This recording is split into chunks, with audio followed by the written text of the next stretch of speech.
Kag para naman sa amon nga pabalon sa inyo nga pampagod vibes sini nga weekend. Nakahibalo kamo bala nga diri sa La Casillana, malapit lang sa tiilan sang bulkan Canlaon, pwede ka mag mulberry picking. Kutob sa ma-harvest mo, ipakilo mo kag kanon. May 400 ka mga puno sang mulberry. Kag kung wala lang tani mahalitan sang bagyo nga Odette, posible nagapabunga na tani subong ang iya nga apple trees.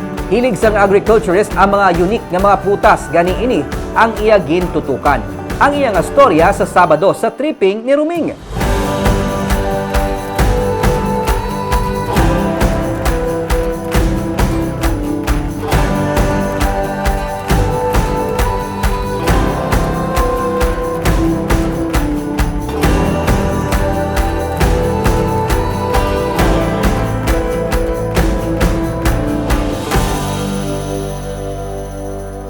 Kag sa Baganihan, wala na makabangon pang isa ka zoo sa Amlan Negros Oriental makaligad ng halit sang pandemic. Tub-tub karon, inadlaw na nga nagakagutman ang mga wild animals nga yara sa zoo, kag may tigre na nga napatay.